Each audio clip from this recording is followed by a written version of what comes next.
नमस्कार। आज के इस एक्सप्लेनर में हम एक बहुत ही कमाल के विषय पर बात करने वाले हैं। प्राचीन ग्रंथ गणेश पुराण की क्रीड़ा खंड के बारे में। इसमें हम भगवान गणेश की बुद्धि, शक्ति और उनकी भक्ति की गहराइयों को एक्सप्लोर करेंगे। यकीन मानिए, ये सिर्फ कोई पुरानी कहानियां नहीं है, बल्कि आज भी हमारी लाइफ की बड़ी से बड़ी मुश्किलों को सुलझाने का एक बहुत ही सॉलिड फॉर्मूला है। तो चलिए बिना किसी देरी के इस दिलचस्प सफर की शुरुआत करते हैं। आज के हमारे इस एक्सप्लेनियर का रोड मैप एकदम क्लियर है। हम क्रीड़ा खंड की कुछ बेहद प्रमुख कथाओं से शुरुआत करेंगे। बाल गणेश और शिव गणों के बीच का प्रसंग, उनकी बुद्धि और शक्ति का कमाल का कॉम्बिनेशन, एक दंत होने का वो गहरा रहस्य, चंद्रमा का श्राप और आखिर में गणेश जी की अटूट भक्ति की महिमा, ये सब हम आज कवर करने वाले हैं। तो चलिए सबसे पहले बात करते हैं क्रीड़ा खंड की उन प्रमुख कथाओं की जो इस पूरे ग्रंथ का आधार हैं। देखिए, प्राचीन ग्रंथों में गहरा आध्यात्मिक ज्ञान देने का अपना एक खास स्ट्रक्चर होता है। इस पूरे क्रीड़ा खंड का जो बेस है ना, वो ये 5 मुख्य कथाएं हैं। पहले से तीसरे अध्याय तक बाल गणेश और शिव गणों का युद्ध है।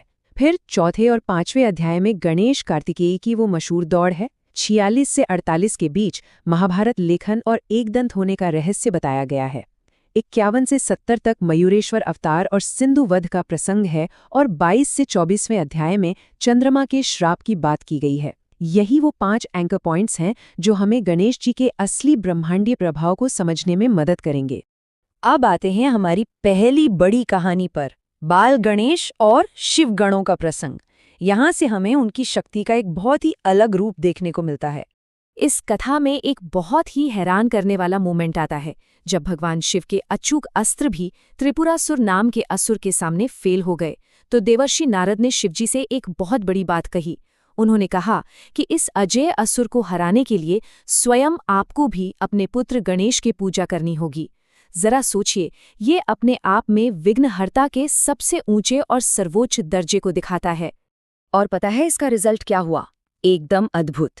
ग्रंथों के अनुसार परम विनाशक भगवान शिव ने गणेश जी के गम बीज मंत्र का उच्चारण करके ही त्रिपुरासुर पर विजय प्राप्त की थी। मतलब ये साफ दिखाता है कि सबसे महान देवताओं को भी जब भारी संकटों का सामना करना पड़ता है तो उन बाधाओं को दूर करने के लिए गणेश जी के आशीर्वाद की ही जरूरत पड़ती है। चलिए अब आगे बढ़ते हैं उनके नेचर के एक और बेहद दिलचस्प पहलू की तरफ, बुद्धि और शक्ति का कमाल का संगम। अगर हम क्रीड़ा खंड की इन 2 बिल्कुल अलग अलग कथाओं को आमने सामने रखकर देखें, एक तरफ गणेश कार्तिकेय की दौड़ और दूसरी तरफ मयूरेश्वर अवतार का सिंधु वध, तो हमें पता चलेगा कि उनका प्रॉब्लम सॉल्विंग का तरीका सिचुएशन के हिसाब से कितना सटीक